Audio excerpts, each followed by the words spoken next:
meant no harm and would stop visiting his so-called friend. The community response to the shooting was immense. All flags in Licking County were flown at half-mast.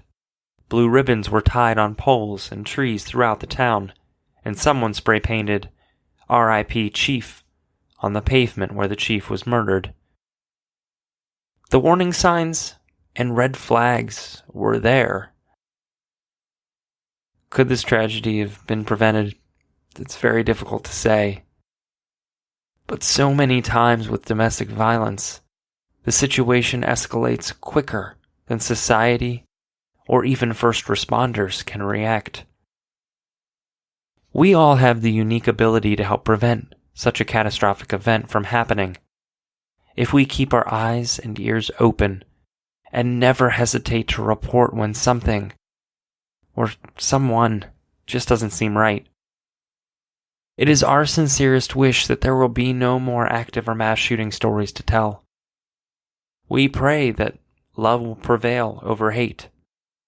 Too many have died! We should say to ourselves, not one more!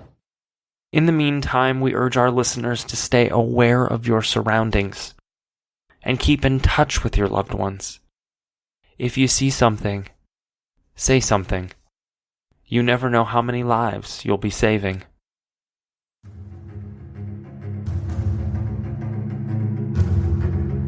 Thank you for listening to today's episode of Active Shooter, the podcast. Remember, if you see something, say something. There's no telling how many lives you may be saving. A huge thank you to Darren Curtis, who composed some of the music used in this episode. Check him out at darrencurtismusic.com. DARRENCURTIS music.com.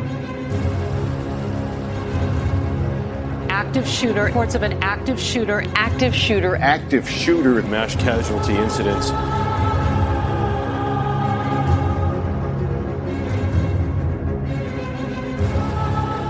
Make sure to check us out on social media. We have a discussion group on Facebook. Just search for Active Shooter, the podcast discussion group. You can also find us on Instagram at Active the Podcast and Twitter at Podcast Active. For just $1 a month, you can get access to ad-free episodes, early release episodes when available, and a shout-out on the show. Just go to patreon.com/Active the Podcast. Thank you, and be safe.